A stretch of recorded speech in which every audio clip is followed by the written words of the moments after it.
Tonight, as I said, we're going to have Mariette Leong. She grew up in Adelaide, South Australia, one of 4 children to Madge and Collis Featherstone. Her father, of course, was the hand of the cause, and she spoke about him last week. She and her sister Joan traveled to Malaysia in 1968 on their way to India and ended up staying and meeting their respective future spouses. We've been talking quite delightfully to Hosan, her husband, tonight while we were waiting to get ready, and we've enjoyed meeting him as well. She and her husband pioneered to various places, including New Guinea, where she served on the National Spiritual Assembly at one point as its secretary, and she has just done quite a few different things for the faith in her many years of service, and we're really delighted to have her tonight to give us a presentation about Mother Dunn, whom she remembers, I would say fondly, I'm sure, and I suppose quite well from her childhood. And so we will now turn the stage over to Mariette, and we will hear her presentation. So, hand of the clause, Clara Mary Dunn and John Henry Hyde Dunn, and the tablets of the divine plan. Now, I can't talk about Mother Dunn without talking about John Henry Hyde Dunn, because it was both of them that pioneered to Australia. So I will do a little about John. Well, he was called Hyde, actually, Hyde Dunn, and then I will go on to Mother, to Clara Dunn. This is another photograph of both of them before they came to Australia. Another photograph of them. Bahá'u'lláh appointed 4 hands of the cause, Abdul-Baha appointed 4, and Shoghi Effendi appointed 42, which gave in total 50 hands of the cause. And Shoghi Effendi started appointing the hands of the cause in 51, then again 52, and then subsequently as the years went by, and the last contingent was appointed in 1957. The hands of the cause Baha'u'lláh talks about and gives them their station. And he says, the obligation of the hands of the cause of God are to diffuse the divine fragrances, to edify the souls of men, to promote learning, to improve the character of all men, and to be at all times and under all conditions sanctified and detached from earthly things. They must manifest the fear of God by their conduct, their manners, their deeds, and their words. So it was a tall order that the hands were given. And of course, many of them didn't feel, especially when they were initially appointed, that they could measure up to all of those things that Baha'u'lláh had said about them. You know, there's one story, I don't know whether you've heard it, that one of the hands said, I'm not worthy. And Shoghi Effendi said to him, make yourself worthy. So it didn't come easily to them. They struggled and they had to learn to be detached and to diffuse the divine fragrances and so on that Baha'u'lláh had instilled into them. I'm going to first start about John Henry Hyde Dunn. He was born in England in 1855. He was the son of a consulting chemist. And as a child, he sat on the knee of Charles Dickens. So many of you may know of the author Charles Dickens. So that kind of suggests to us that maybe he was raised in a medium, well-to-do family. His father was Arthur Dunn and mother was Louise Hyde. And I'm guessing that's where he got his name Hyde. And he was the 12th child. So, large families in those days. He became a salesman in England and in France before immigrating to the United States with his wife Fanny. And whilst a travelling salesman in Seattle, he heard of the faith from another salesman called Colonel Ward Fitzgerald, and he became a Baha'i. It was in 1912 that Hyde met Abdul-Baha in San Francisco. And it was in 1916 that Hyde's wife Fanny passed away. They had no children. We don't really have any more information about Hyde's early life.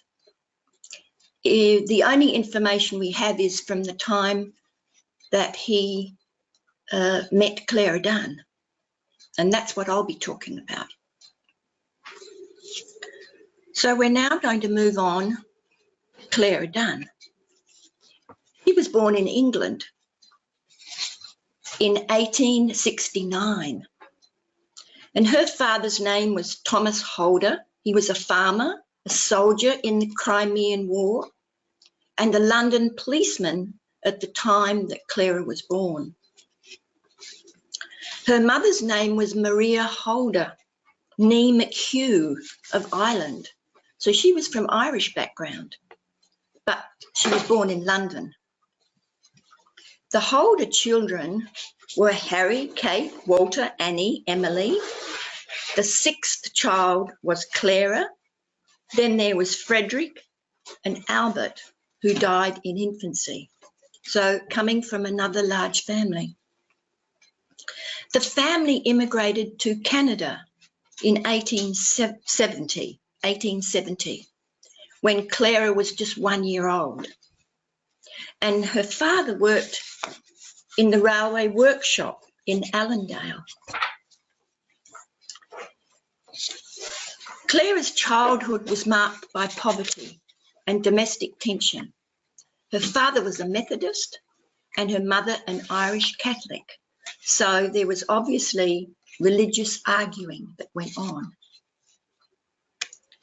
Clara was married in 1885 to William Allen Davis in Ontario, Canada. But shortly after they were married, she gave birth to a baby boy, and then her husband was killed in a railway accident and left Clara to look after the baby by herself. In 1902, at the age of 33, Clara left Canada and moved to the United States, and she took up nursing. Her brother took care of her son, Alan. And it's interesting that her son, Alan, passed away in 1957, 3 years before Clara did. However, he came to Australia and he met her once with his wife, Louise. And after his passing, Louise actually took care of Clara for a little while, because at that time she was already 87, 88.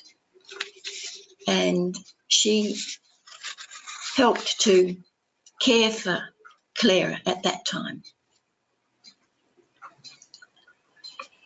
So Clara goes to the United States.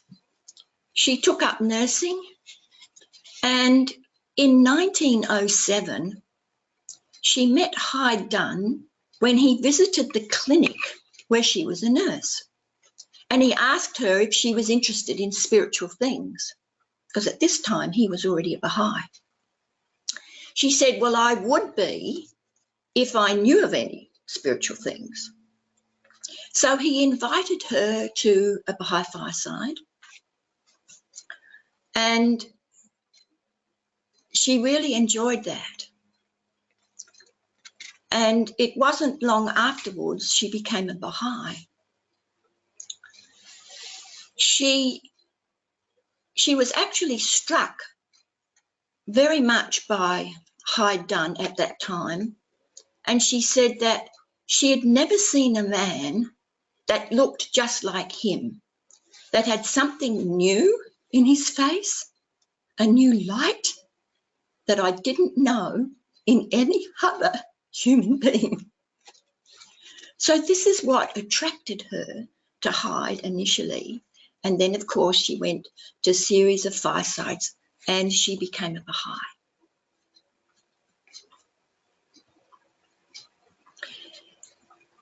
A little while after she became a Baha'i, she started having firesides, and she then became ill, and she virtually had a nervous breakdown. And people close to her were saying, Clara's gone cuckoo. She's gone out of her mind. She talks about this silly religion and she's gone stupid. And this really saddened her. And she took some time to get over that.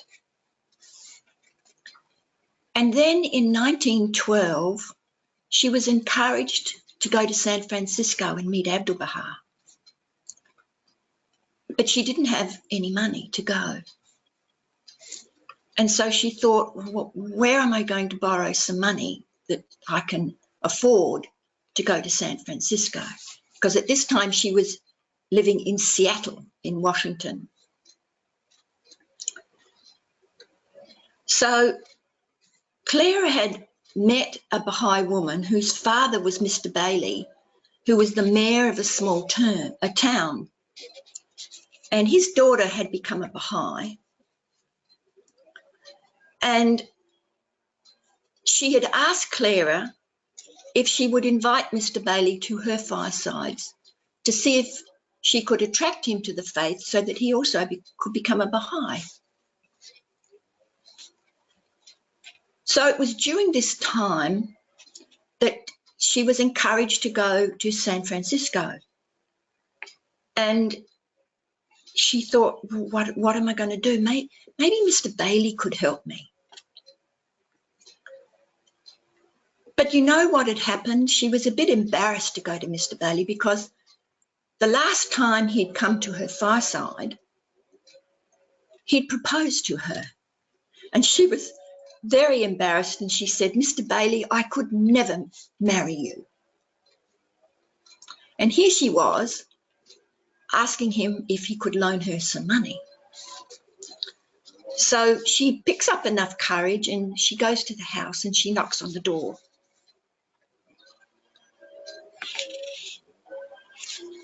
And the lady, the carer, comes to the door. And Clara says, I would like to see Mr. Bailey. And the lady says, well, I'm not going to let you in. Oh dear, what happened? Sorry. Accidentally. Not going to let you in. And Clara said, you know, there was nothing that was going to stop me from seeing Mr. Bailey at that point. So she pushed open the door and she said, tell me, where is his room? So the lady, all right. So up the stairs she went and she knocked on the door and she went in. And Mr. Bailey had had a headache and he was sitting on his bed. And she said to him, Mr. Bailey, I've come to ask you for a loan because I would like to visit Abdul-Baha in San Francisco. And he started to laugh. And she said, Mr. Bailey, this is no laughing matter. And he said, you know, this morning my daughter comes in here asking me for some money to go to see Mr. Bailey, Abdul-Baha in San Francisco. And I think she's gone mad. And now here comes the woman that I love and tells me she wants some money to go and visit Abdul-Baha too. So she said, he just filled in the check and handed it to me. Didn't say anything else. So Clara makes her way to visit Abdul-Baha. She arrives at the house. It was a long train ride. She'd hardly eaten. She was tired. She rings the bell and no one answers. She was absolutely feeling miserable and she began to cry. She knocks on the door and nobody answers. And she started to get mad, thinking she'd travelled thousands of miles to see Abdul-Baha and I know that they're in there and they won't open the door. So she rang and she rang. And then finally she tried the door. It was unlocked. She pushed the door open and she walked in. She was ushered into Abdul-Baha's presence. And he was with Ali Akbar, the interpreter. He said, "Would you excuse me for not rising?" She said, "I know it was Abdul-Baha's voice. For many times he spoke in English and didn't speak through the interpreter. I'm very weary." Oh, she said, that struck my heart. And then I looked up, this is what Clara says, I looked up at Ali Akbar and I said, if Abdul-Baha is weary, would he excuse me? Yes, yes, he smiled and bowed his head. So she left the room. And then in half an hour's time, Abdul-Baha invites Clara to dine with him. She said, amazingly, he appeared restored and like 7 feet tall. Clara said, oh, his smile was so beautiful. He was so radiant and glorious looking.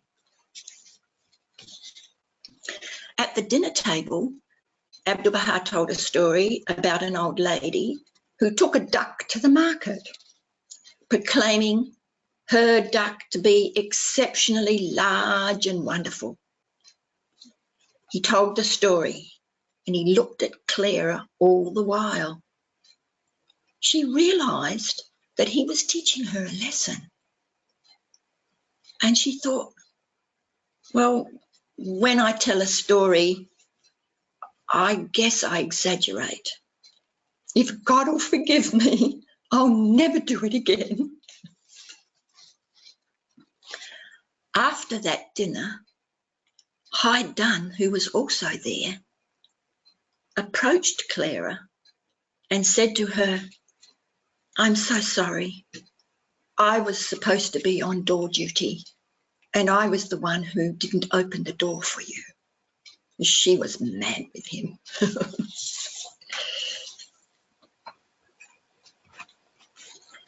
This is a photograph of the early Baha'is in San Francisco with Abdul-Baha.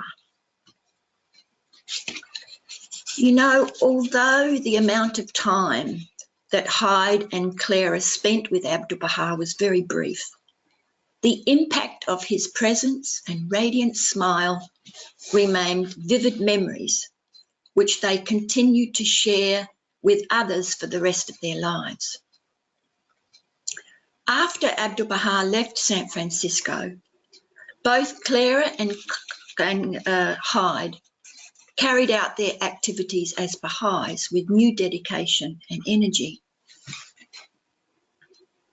So that was 1912. 1916, Hyde's wife Fanny passed away. And then we don't have any story, but obviously Hyde and Clara got to know one another.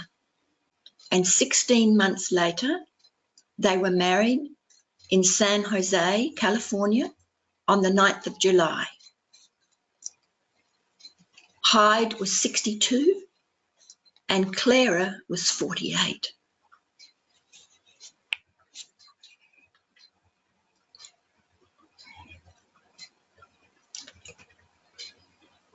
In 1916, Abdul-Baha revealed the tablets of the Divine Plan. But you know, they were not available to the Friends until 1919, when they were read at the New York National Convention, which was later designated the City of the Covenant. And so it was in 1919 that Hyde and Clara were on holiday in Santa Cruz, California, when they received the tablets of the Divine Plan. And I've quoted this. This is what Hyde said at the time. It was very simple, a wave that came into our lives, possessing us and satisfying every desire to serve our beloved cause, the cause of Baha'u'lláh and his glorious covenant. Mother was reading Abdul-Baha's call to the United States and Canada, and his appeal was so penetrating and thrilling, it pierced our hearts. In one part he said, "If I could only go in poverty and barefooted and raise the call of Ya Bahá'u'lláh, but that is not now possible." Mother looked up and said, "Shall we go?" "Yes," was Hyde's reply, and no further discussion took place. We returned to San Francisco, and after a few months, my resignation to my firm was sent, everything given up, and arrangements made for our prompt sailing. They wrote to Abdul-Baha for his advice, to see if he was happy that they would go to Australia. And he cabled back and he said, "Highly commendable." So off they went on the RMS Simona. They arrived in Sydney on the 10th of April 1920. At this time, Hyde was 65 and Clara 51. They had very little money and had to find work. You know, in Hawaii on the way, Hyde had purchased some brooches with butterflies in them. Maybe he thought that he could sell them when he got to Australia. He didn't declare them because he didn't know he had to. And it seems that immigration department in Australia was as tough then, back in 1920, as they are now today. The immigration department sent him to court, and he hoped that the judge would send him to prison so that he'd know what Abdul-Baha went through. But instead, the judge took the last of their money. He fined them, and they had very little money, and he took the last that they had. So those first few years were very, very difficult. At their age, Hyde Dunn, 65, ready to retire, but now he was the breadwinner. They found a flat apartment in Sydney, and very unfortunately, Hyde took sick. And so it was left to Clara to find work.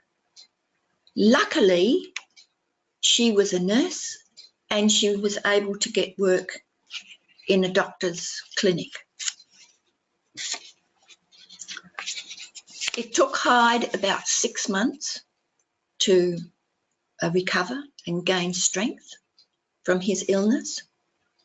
and he eventually obtained a sales position with a company called Bacchus Marsh Milk Company. Soon after, they were bought over by Nestle, which is still running today, and I'm sure that you have Nestle in many parts of the world, as we still do here in Australia. After 2.5 years with Nestle, he became the national sales manager, and as such, he travelled the whole of Australia, Tasmania, and New Zealand. Bahá'u'lláh obviously planned that salesman job for him, because he then could travel the whole of Australia and spread the teachings of the faith. This is the Bacchus Marsh Milk Company in those days. Clara would travel, of course, with Hyde from place to place. She would set up home, and while he was away during the week, touring various towns, she would make friends and entertain and teach the faith. She would arrange meetings so that on weekends, Hyde could conduct firesides during the weekends. They never refused help to anyone. All their spare money went in helping others, trying to save men from alcohol, bailing people out of prison, giving clothes to the poor, and providing food and housing when necessary, calling on sick people and praying for them, consoling the bereaved people who'd lost a dear one, and many other acts of charity and kindness.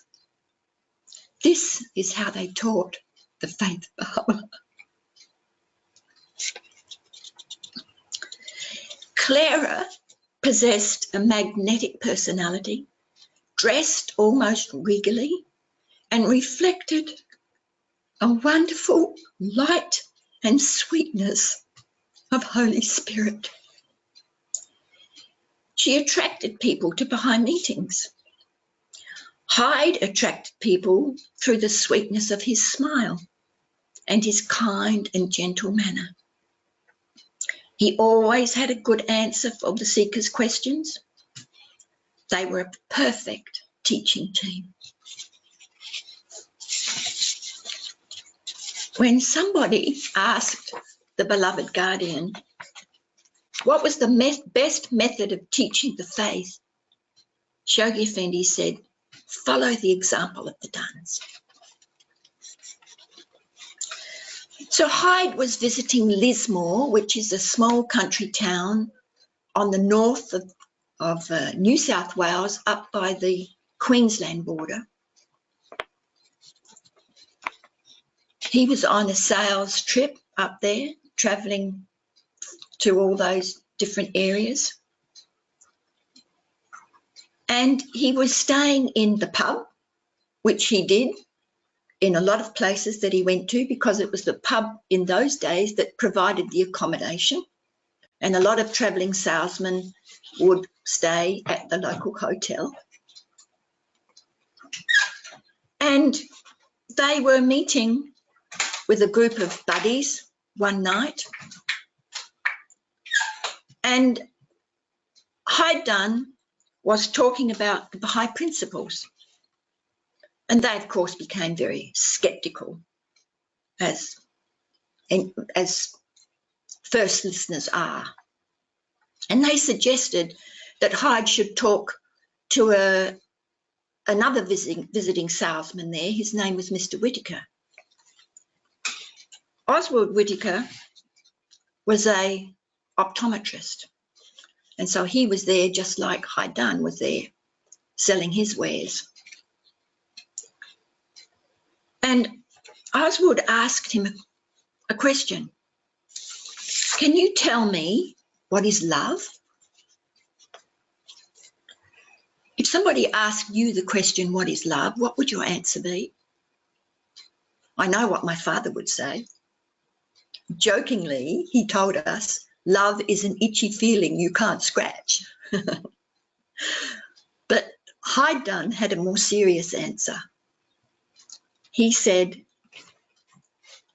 whole law and power of the great universe is formulated love in action. Well, that certainly made Oswald think.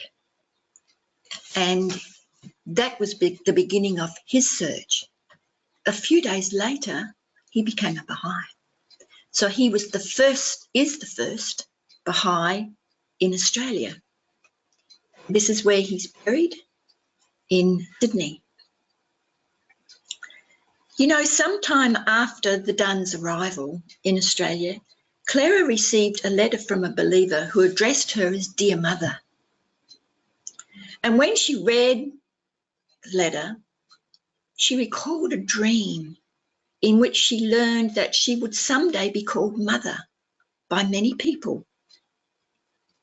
She wrote back saying she and Hyde were pleased to be called Father and Mother, but she also asked the beloved guardian whether the believers should refer to them in this way. And the guardian wrote back saying, yes, you are as their parents. So it was from this time onwards that they dropped their name, Clara and Hyde, and in the Baha'i community, they were very lovingly called Mother and the Father Dunn.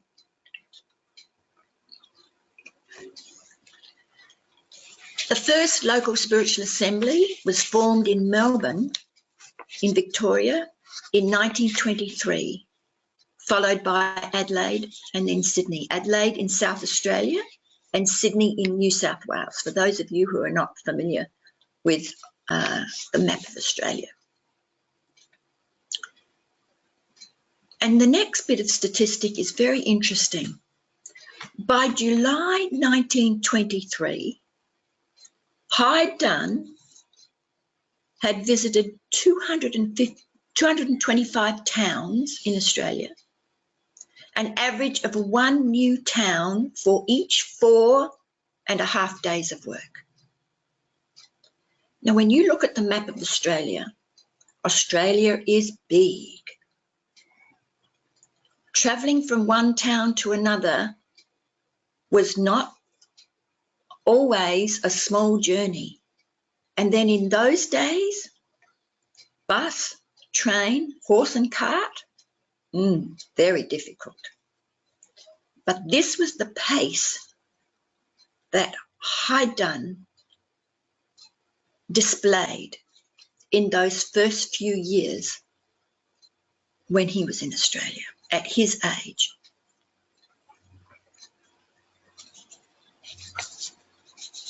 Shoghi Effendi writes, what an encouragement and what an inspiration to be revived every now and then with a fresh breeze wafting from faraway Australia and laden with the perfume of your love and devotion for his sacred cause.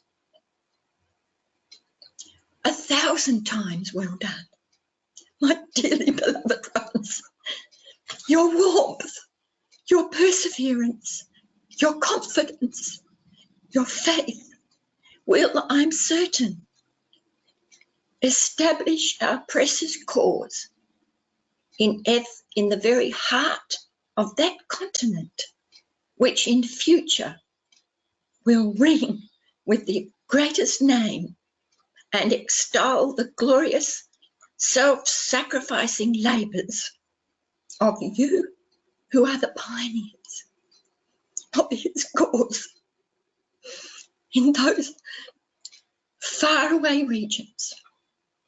Your reward will be unexpediently great, and your efforts will be richly recompensed by Abdul-Baha himself in the world to come. Your true brother, Shoghi. So this is what spurred them on, receiving these letters of encouragement from Shoghi Effendi. Hyde would send his report regularly to update Shoghi Effendi on the progress of the faith. And of course, Shoghi Effendi would reply with these wonderful, encouraging words.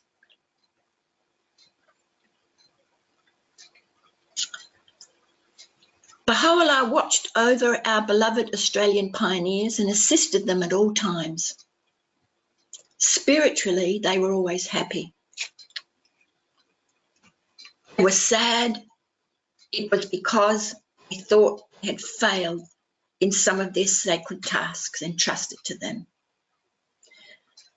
Mother Dunn, I'm going to call her Mother from now on. Mother Dunn made a pilgrimage in 1932. Father could not go. He was the breadwinner at 77. They couldn't afford for Father to go, and he couldn't afford to be away from work. Years later, this is a quote from a Baha'i friend who wrote about Mother. Years later, Mother told us that she really went to ask Shoghi Effendi to replace them as they felt they had failed. This was in 1932. They still only had 3 local spiritual assemblies. They were finding it very difficult in teaching the faith to get converts.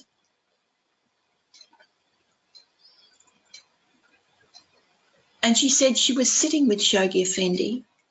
With tears in her eyes, she begged him to replace them with someone else. She said to the guardian, "I feel so awkward and clumsy, uneducated. I feel that somebody else could do it better than me."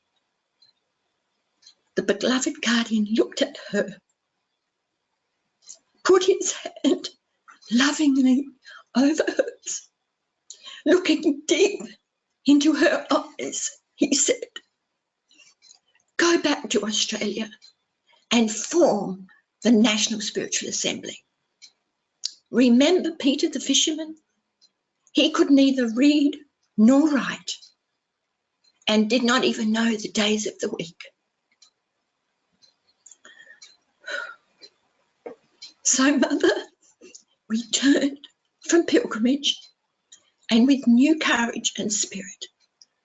And it was not long after, in accordance with the Guardian's instructions, the National Spiritual Assembly of Australia and New Zealand was formed. Father Dunn was inspired by the beloved Guardian's instructions, and he continued his teaching work with great vigour. So, not easy for them. This is just an early photograph of the Dunns with friends. They are sitting in the front on the right-hand side. This is a meeting place where they held firesides. This is another photograph. And this lady, Emily Easy, became a Baha'i in 1925. She was one of the early Baha'is.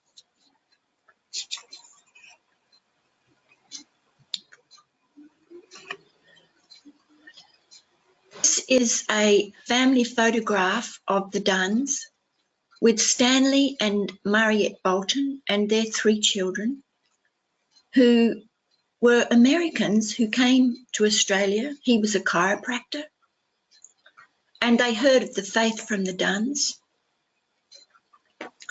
And they subsequently purchased a property outside of Sydney as their holiday retreat. And when they passed away, it was given over as a Baha'i property.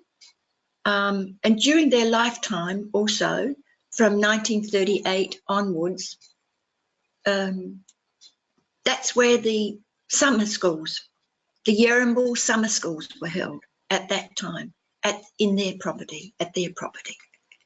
So their contribution to the faith in Australia has been huge. The first National Spiritual Assembly of Australia and New Zealand was formed in 1934. There are only about 70 Baha'is in the whole of Australia at that time, with 3 local assemblies, one in Sydney, one in Adelaide, and one in Auckland. The one in Melbourne had lapsed. And so there was a lot of teaching work still that had to be done. This is a photograph of the first National Spiritual Assembly. Hyde Dunn is there, centred in the middle.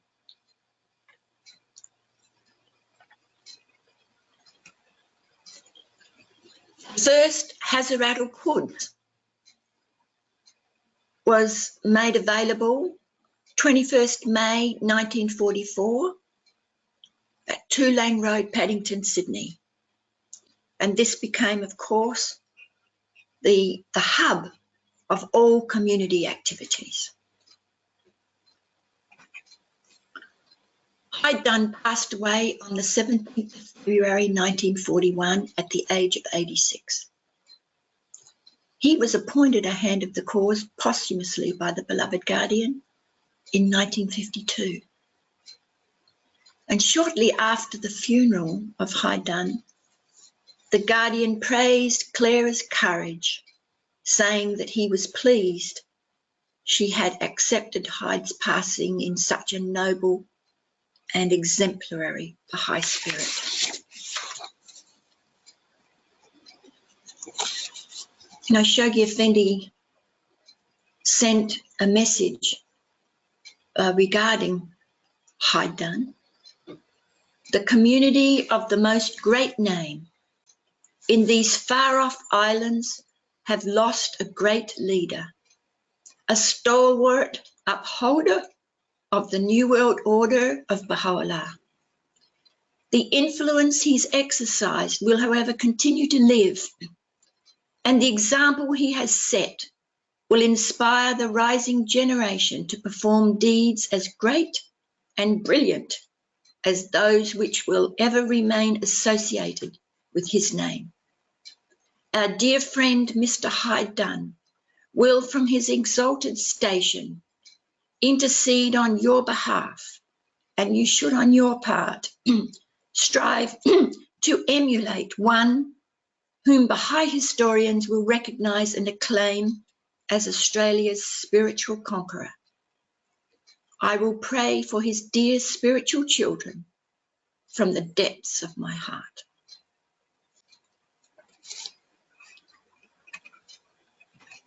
Mother was now on her own. My parents became Baha'is in December of 1944. Mother visited us in early 1945. So my parents did not meet Father Dunn. It's only Mother who became very dear to us. She made many visits and spent a lot of time with our family, initially deepening my mother and father, holding firesides for the community. And then in 1952, the beloved Guardian appointed her Hand of the Cause. This is a photograph of Mother in the community where my parents helped to establish a local spiritual assembly, the local spiritual assembly of Woodville. And this is Mother addressing the gathering. It was a public meeting held in the Woodville Town Hall, to which the mayor and many dignitaries were invited. It was a big thing in those days. And you know, Mother wasn't used to speaking in public. It was always Hyde Dunn who did that. And it was only after her passing that she learnt that she too had to step up. And she did it with great dignity.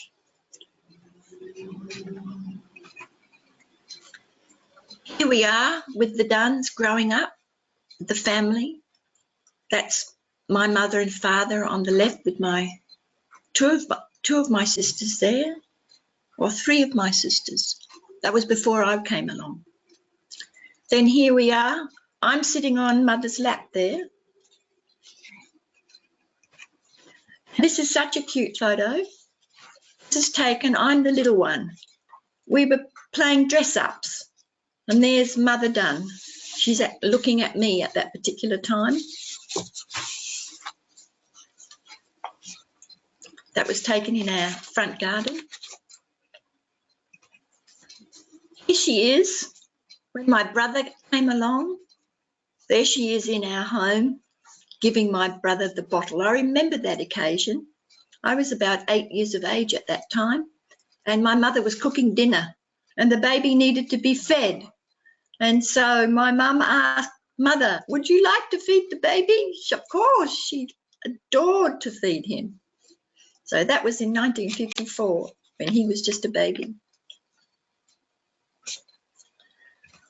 This is a photograph at the Yerrimble Summer School, which I told you that the Boltons were instrumental in establishing.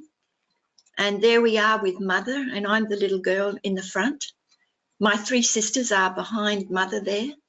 And on the left of the photograph, or the right of Mother, some of you may recognise the former House of Justice member, Dr. Peter Khan. This, of course, was taken when he was a young man. We knew the Khan family very well, and Peter came to our house many times. In fact, he had his 21st birthday party in our house. I wanted to share with you,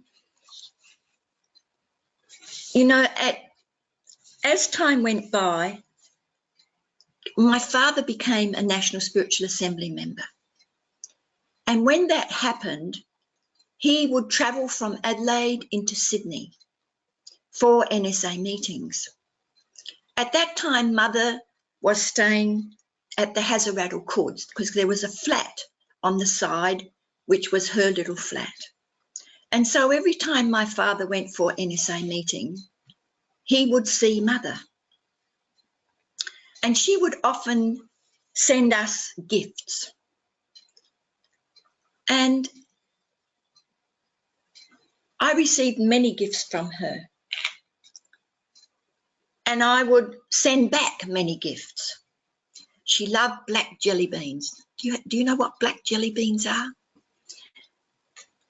And I used to go to the corner shop and gather all the black jelly beans and put them in a little bag, wrap them up with a little bow, and I would ask my father to give them to her. I would buy her favourite toilet soap, and I've got some here. It's called Cashmere Bouquet Soap. Don't know whether you can see it. This is a packet. You can still buy it today. It's not so popular, but it was very popular then, and it was her favourite.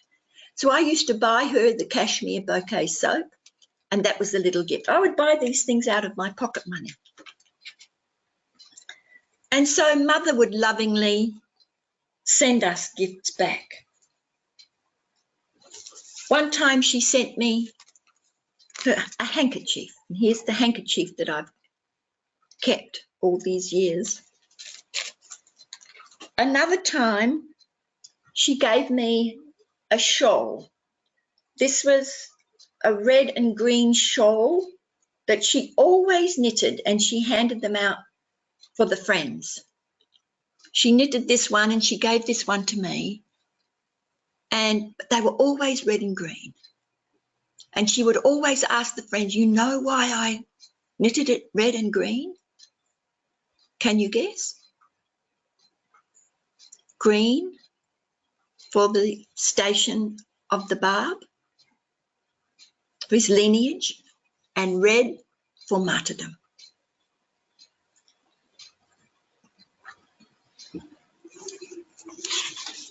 One time she gave me her Baha'i ring, which was very precious. You know, little things that we would observe of Mother. she would love to have an eggnog drink. You know what an eggnog drink is? Fresh orange juice. And she would break an egg and let the yolk fall in. And then she would drink it straight down and the yolk would just go down. And as little kids, we would watch her do this and we would laugh and wonder, how can she swallow the egg yolk like that in orange juice? You remember at the beginning of the story, I told you that her mother was from Ireland. Well, Mother had an Irish wit about her too. You know, there's one story that my father tells that one time he arrived at the Hazrat al-Quds in Sydney for his NSA meeting and he rang the door bell. She answered the door and she said to him, "Well, aren't you going to give me a kiss? Come in, aren't you going to give me a kiss?" And then my father said to her, teasing her, "Mother, you know that Shoghi Effendi said that the men are not allowed to kiss the women." And she looked at him and she said, "He didn't say anything about grandmothers." So that was a big joke that they had.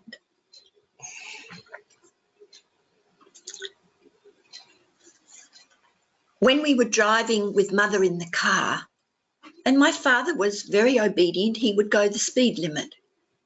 But she would always say to him, "Go faster, go faster." And while we were driving, she would sing her Irish ditties. Obviously, her mother had taught her all these different Irish ditties. One of the things that she always said was, "Do you know what improves with age? Nothing else improves, but this one does." She says, "Everything else breaks down, but something improves with age. Can you guess? It's your forgettery." So that was another little joke that she would share with the friends. You know, in 1953, the beloved Guardian called for a series of Intercontinental conferences. At that time, my father was on the National Spiritual Assembly in Australia, and they visited New Delhi to attend that conference. Mother Dunn went too. She was already at the age of 84, but she went. And I remember my mother buying clothes for Mother Dunn. In fact, Mother Dunn was staying with us at one time, and my mother went into the city, into one of the department stores, and brought back a whole suitcase of clothes that she'd bought on credit. And she brought them back and got Mother to try them on. And the ones that she liked, she kept. And the ones that she didn't like, then she was able to take them back and get her money back. So that's how many of the Baha'i friends looked after Mother. They helped to, Mother didn't have anything. She was supported by the Baha'i friends wherever she went. She stayed with them. They fed her, they dressed her, they paid for her travel. They accompanied her. They adored her. And she likewise adored all the friends in the community. It was her nature. She was loving. When my parents went to this Intercontinental Conference, they subsequently went on pilgrimage and had the pleasure of meeting Shoghi Effendi, the guardian of the Bahá'í Faith. And it was while they were away that the family, the girls at the time, we all had to go and stay with our relatives. I went to stay with my auntie. You know, in 19 1953, I get a letter addressed to me. I'm just 7 years of age, and Mother takes the care to write to me. And this is what she says. To my dear little Princess Mariette, with all my love, you must be a real princess for Abdul-Baha and the beloved guardian. Show all the other children how kind and loving you can be, and of all things, do all you can for Mummy and Daddy, who loves you so much and has done so much for you while they are away in India. Make them proud to hear all the kind things you have done for your auntie and uncle. With my dear love to you, lovingly, Mother Dunn. And this is her letter in her writing to me. Another letter was written to my elder sister in 1955. This is my sister Kay, who's 7 years older than me. So she was a teenager at this time. And she likewise was sending little gifts to Mother, like we all did. And Mother writes to her from Tulang Road, Paddington, the Hazzarattle Kuds, on March the 5th, 1955. My sister said to me one day, Mariette, did you ever get that box of chocolates from Mother? I said, oh, I can't remember. It's so long ago. I really can't remember. She said, well, this is what happened to the chocolates. Dear little Kay, this is my sister, and I don't think you are so very little. Thank you for your very sweet intercalary letter. It was very kind of you to write me such a nice letter. Tell Mariette I had a nice box of chocolates and a handkerchief to send her by Daddy when he came for the NSA meeting. But he came daring down the stairs at Tulang Road, Paddington,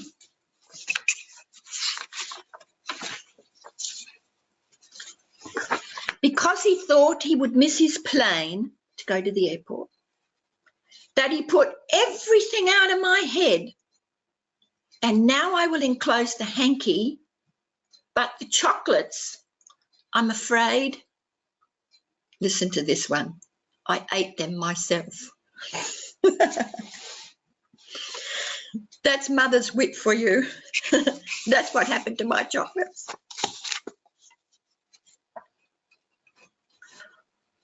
This is Mother Dunn with my mother on her right and Ethel Dorr on her left. This was when they were preparing to go to New Delhi for the Intercontinental Conference. And there they are.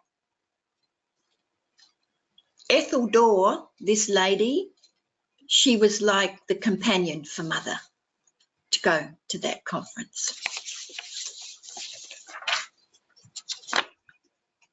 Here's a few of the early photographs.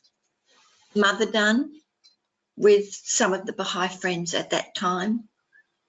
And there's my mother with my little brother there in the front and Mother next to her.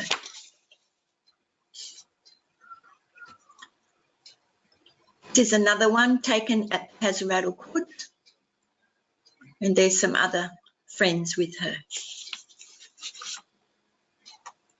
You know, in 1954, Shoghi Effendi calls for a new institution of auxiliary boards. We didn't have auxiliary board members before then. This was at the beginning of the 10-year crusade, where Shoghi Effendi was eager to expand the Baha'i world. The beginning of the crusade, we only had 12 national spiritual assemblies, and we had to grow them. And the hands of the cause that were already appointed in 1951 and 52 were now to appoint auxiliary board members to assist them with their role of propagation and proclamation. So the two board members that Mother appointed were my father and this beautiful lady, Thelma Perks.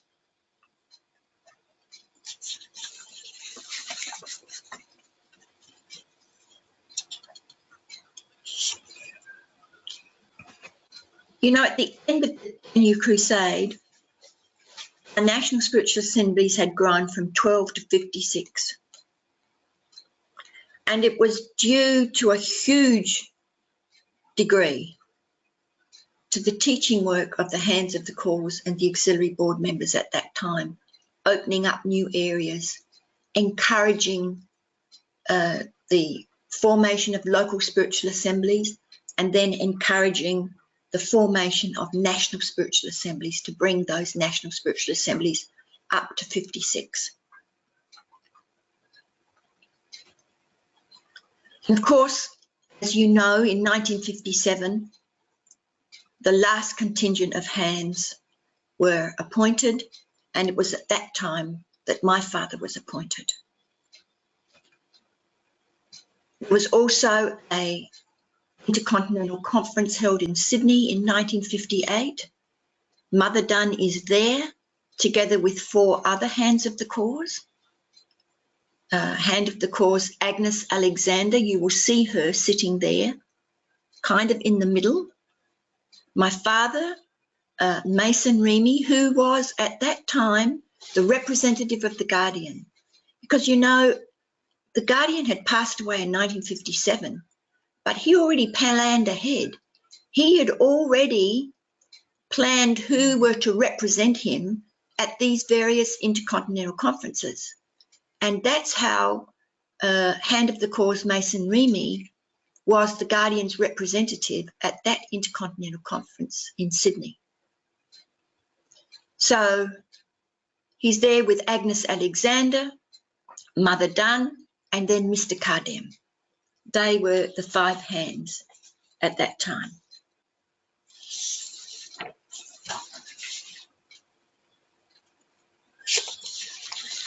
And it was during this conference that the foundation stone of the temple, house of worship here in Sydney, was laid.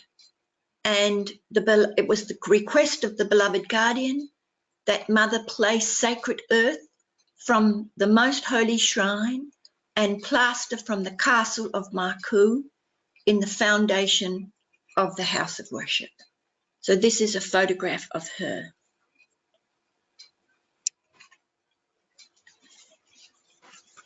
You know, I was thinking, what did the Dunns do anything differently to what is done today? And today the House of Justice calls upon us to develop the 4 core activities: the devotionals, the Rui Institute courses, the children's classes and the junior youth classes. Plus, of course, the intensive programs of growth which we have. What did Mother and Father Dunn do differently? Did they do anything differently? They taught with love and more love. The believers loved them. They had devotionals. They had home visits, followed up by letters and more letters, because that was the way of communication in those days. You know, telephones, computers, non-existent. Letters even to children, as the example of ones to myself and my sister. Firesides, how many hundreds of firesides they must have had. Deepening gatherings, public meetings, all of these things the Dunns did. It's no wonder that when asked, Shoghi Effendi said to the believers, follow the example of the Dunns. And that's exactly what we're called upon to do today. Here's a beautiful photograph of Mother in prayer. She knew quite a few prayers off by heart, and she had her favourites.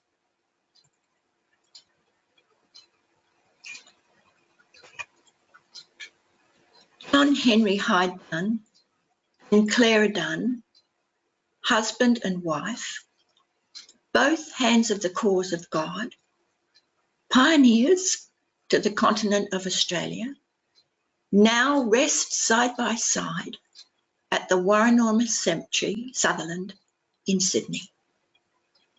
It's about half an hour's drive from the city. You can go to this beautiful resting place. You know, there's a beautiful quote on the gravestone, which says, "Whoso hath attained their presence will glory in their meeting, and all that dwell in every land will be illumined by their memory." And how true that is. How true that is when we remember all of the hands of the cause and the huge task that was laid before them and the huge sacrifice that they all made. That finishes my book on Mother Dunn. You know, there's so many stories that I have. I'd be here a lifetime.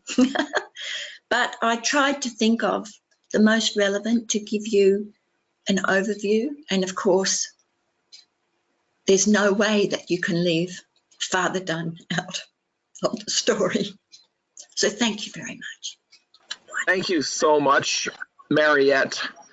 I was laughing and almost crying a few times. And you brought tears to our eyes for many, many marvelous of the stories of their incredible sacrifice, their devotion, their love. I don't even know if I can list all of the incredible qualities that you've described and exemplified in their lives. And this is the kind of presentation that I think we will all remember for a very long time. All of it, and I can speak on else, all of us, so this into the lives of the Dunns.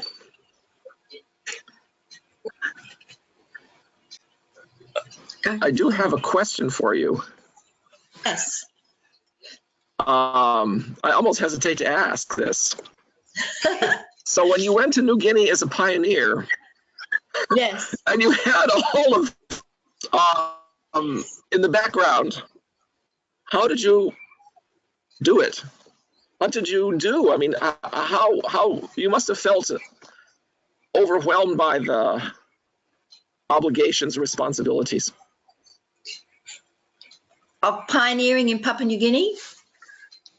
Is that what I mean, how did you, in your life, try to figure out how you were going to do this? Dare I ask? Trial and error, Robert. None of us are perfect, and we come into the Baha'i Faith, and we love Bahá'u'lláh, and we serve Bahá'u'lláh to the best of our ability. And it's just day by day, you know, you do what you do. I mean, of course, I had all these wonderful childhood memories, and my sisters also pioneered. You know, we left home at 18. We were already gone. And, well, it wasn't until 23, I was 23, that I went to Malaysia and I met my husband. And then a few years later, we went to Papua New Guinea. But I don't know. You just do it, Robert. It's like you, the services that you give to the faith. Why do you do it? It's like anybody. We went to Papua New Guinea. There was the goal of the plan at that time for Australia to send pioneers to Papua New Guinea, and Hassan was very lucky in obtaining work there, and we just went. We didn't know what to expect. I had no clue what to expect when I arrived. And it was something really beautiful happened the day that we arrived in Leh, where we were posted, where Hassan got work. To meet us at the airport, can you believe it, was my father. And the Knight of Bahá'u'lláh, Violet Hernkey. And the reason, I hadn't seen my father for about 18 months. And there he was, meeting us at the airport when we arrived, because it was just after National Convention time. It was in May. And he had been there to attend their National Spiritual Assembly meeting, the convention. And so when he heard that that's when we were arriving, he planned to be in Leh and was at the airport when we arrived. I didn't know that he would be there. We were absolutely shocked to see him there, he and Violet Hernkey. And the university where my husband obtained employment, they had sent their representative to the airport to meet us. He couldn't understand how come my father was there with this lady to welcome us. So he thought, how do you know these people? So we had to play it down. We didn't want to say too much because we had gone there to pioneer. Hassan had gotten this job. And at that point, it wasn't timely to tell them that we were Baha'is. We had to tread very carefully. So it was really interesting. That was an interesting experience for me. You've shared a lot of stories about the Dunns in Australia, and I'm wondering if you have any stories at all or information about their visits to New Zealand, because I know they went to New Zealand very early and were of course helped establish the first local assembly in Auckland, and I'm sure there'll be some New Zealand friends here who will ask that question even though they haven't yet. Yeah, I don't have any like personal stories of their visits there. I know they went many times to New Zealand to help to deepen the friends there. But yeah, I don't particularly have any personal stories of that time. And the stories that you had about the Dunns meeting Abdul-Baha, you had mentioned that you had a recording of Mother Dunn telling the story. So I thought I'd ask you where you got the stories. I assume you got them more or less from her, or in some cases maybe from Graham Hassell's article, the research he did. No, Graham Hassell got the information from, I'll tell you where. It was in 1950. I think it was in, I can't remember the year. 54? Was it 54?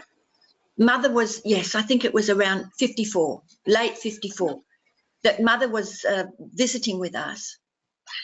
And my father wanted to do a recording of how she became a Baha'i and how she met Abdul-Baha.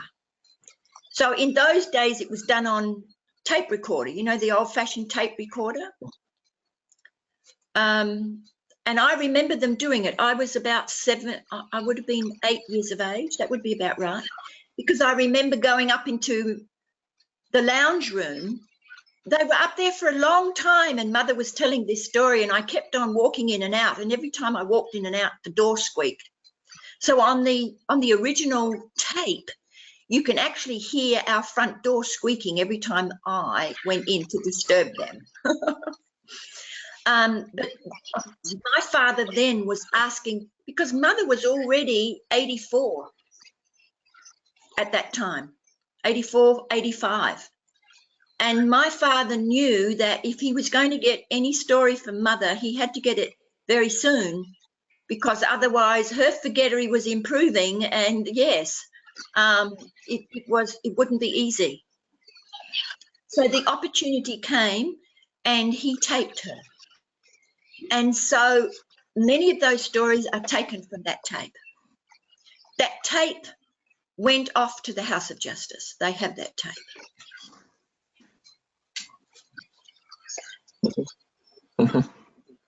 So that's where we have a question now. Someone wanted to know. Go ahead. Yeah. Go ahead. That's where he got it. God bless your father for that effort, among many, as we've heard. We have a question here. Someone wanted to know whether you ever met Philip Marangella, who was pioneering in East Asia. I didn't, but my father did.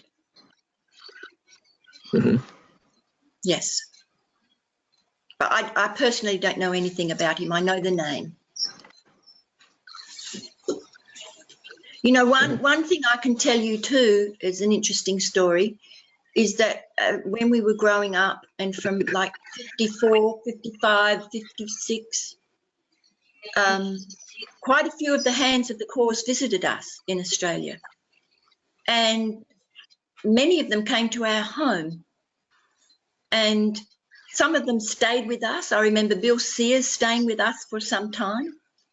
I remember Hand of the Cause, Dr. Mahaja staying with us. I remember dear Rahir Khanum, wife of the beloved guardian, coming for dinner one night. And that would have been in 1958 when she visited Australia. My mother cooked up a storm that night. She cooked up her best cooking. She got out their wedding dinner set, all the good cutlery and the best tablecloth, and we girls had to dress up, you know, all prim and proper and our best manners because Rahir Khanum was coming for dinner. So I remember that. We also had dear Enoch Olinga stay with us. And that would have been 58 also. And dear Enoch, you know, he had such a beautiful smile and such a huge laugh. When he laughed, you also laughed because you laughed at his laugh. I was 12 years of age at the time when around 11, 12. And I had these silly jokes, you know, the chicken jokes and the elephant jokes that you learn at school. Why did the chicken cross the road? You know, these silly jokes.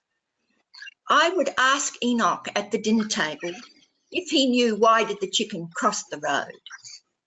And, you know, he's coming from an African background. He didn't know these silly Western jokes. And then when I told him the answer to get to the other side, he would just crack up with laughter. I remember asking him elephant jokes until his sides were splitting. One night he had to leave the table. He was laughing so much that he couldn't sit at the dinner table anymore. He had to excuse himself. And we laughed because he laughed.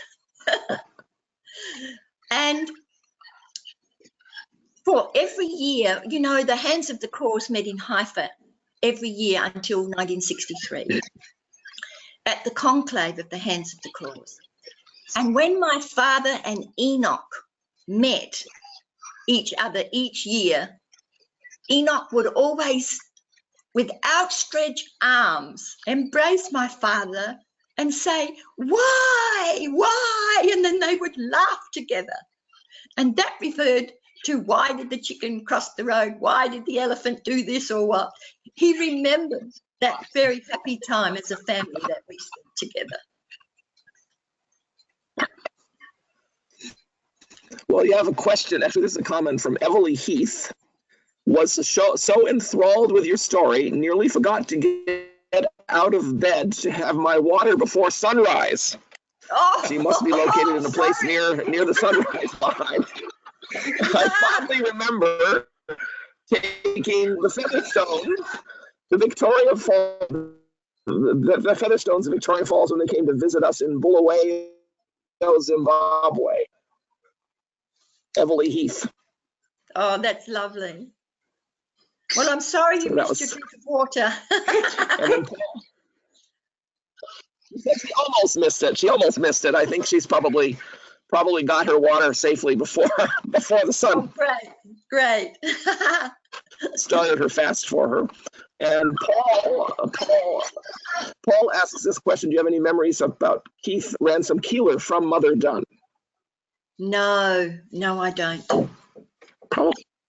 No, I'm sorry. I have another question for you that has occurred to me, and this is again kind of a delicate one maybe. Can you tell us the reaction when people heard that the guardian had passed? Oh, yes. I know, for one, my father and my mother were devastated because 1 month prior to this, my Shoghi Effendi had appointed my father as hand of the cause. And he was coming to terms with that responsibility. And how could he measure up? And what did he now have to change in his life in order to meet those those qualities that Baha'u'lláh and Abdul-Baha talked about? And then all of a sudden, Shoghi Effendi passes away. And you know, the believers at that time, they had a love affair with Shoghi Effendi. He spurred them on.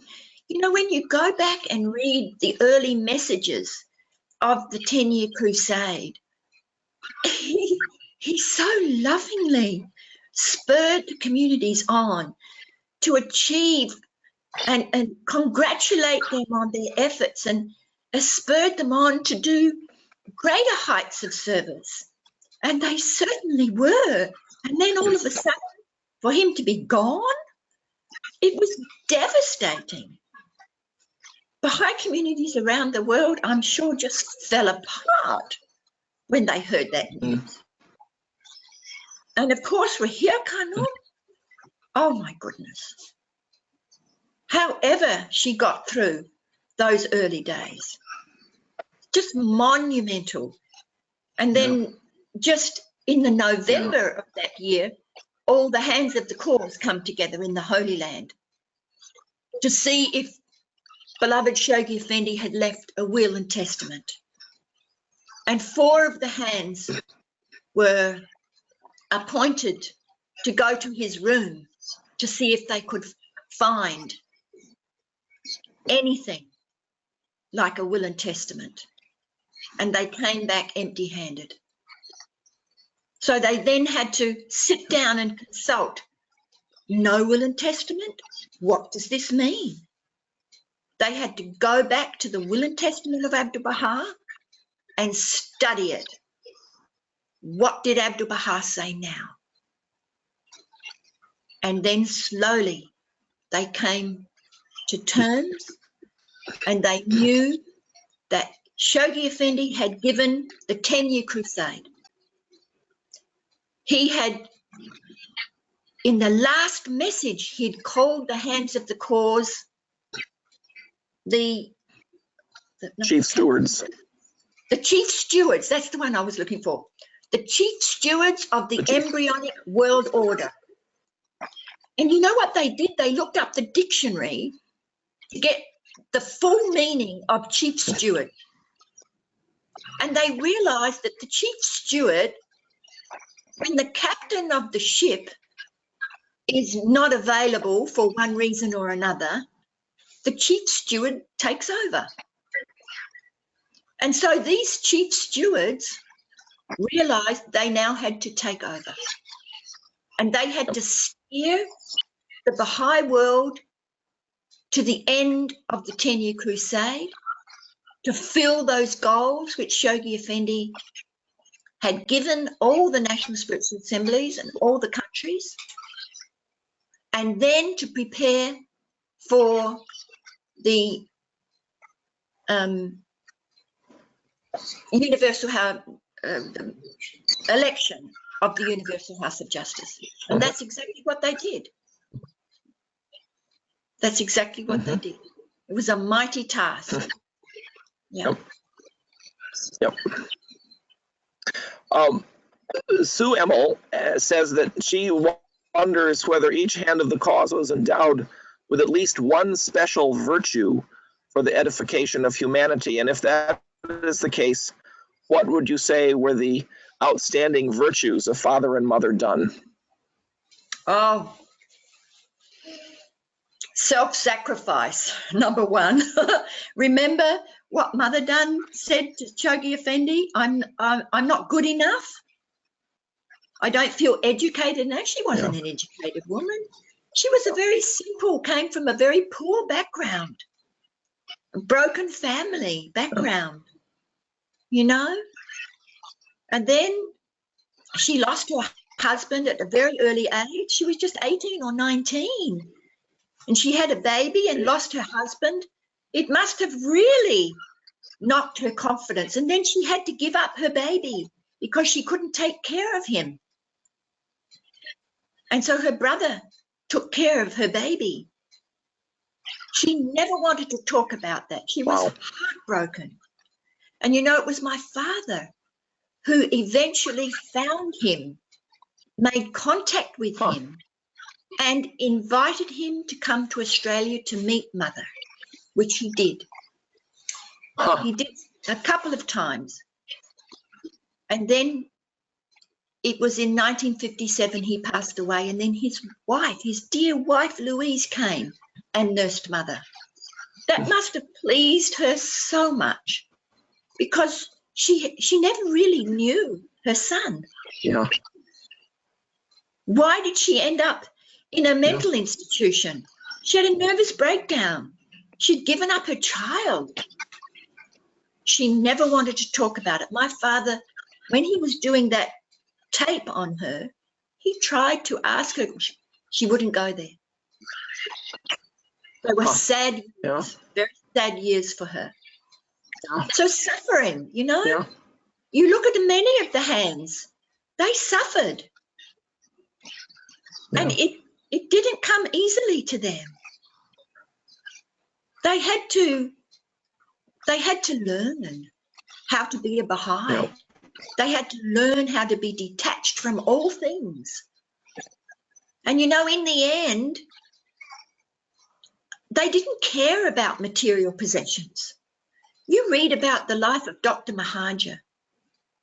Absolutely incredible. All he had was his suitcase. And all he had in his suitcase was a change of clothes, and the rest was his Baha'i books. And whenever the friends gave him a gift, he would go and give it away. He was not attached to material possessions. He left this world with nothing. And his dear wife and daughter, well, they sacrificed. These things didn't come without sacrifice. And it was not only them that sacrificed, their families, their wives in particular, sacrificed. And their children sacrificed. But also came the blessings. You know, my father didn't want to stay at home in a rocking chair as he got older. He would come home and he would collapse because physically he was getting older and his energy was running out and he had 2 heart attacks. But he told the family, I'm not sitting in my rocking chair. And so he would plan for his next assignment. He said, if I go, I will go with my boots on. And in fact, at one time when the family were all together, we teased him and said, I suppose when you die, you're going to go in a place like Timbuktu, which is, you know, like a tiny little place in the middle of Africa somewhere. And we'll have to find out how to get there. And so we laughed. He did his best. He did his best. He didn't go in Timbuktu. He went in Kathmandu. Kathmandu. It's always a family joke. He went in Kathmandu in Nepal, and we had to find our way there. Yeah. Yes. So Well, he went with his, you talk about the sacrifices like and many of the blessings. hands did. Yes. Yeah, indeed. Well, you talk about the sacrifices and the blessings, and it is very clear that you have received many blessings from your sacrifices as part of this family of the Featherstones and of one of the beneficiaries of Mother Dunn's care and love as well. And we are infinitely grateful for your contributions to this series and to this. I think the inspiration of the Hands of the Cause gets transmitted on people this way. And I hope that the ripples will continue to spread outward as more people are inspired and arise and inspire others. You've inspired me immensely. You've made me think a lot about the example of the guardian tonight and the example of these hands, some of whom I know of or have even met, but not much. And I regret not having had more of a chance to meet them. So I don't know what else to say other than thank you. It's really been an amazing evening, amazing session, and we're really grateful.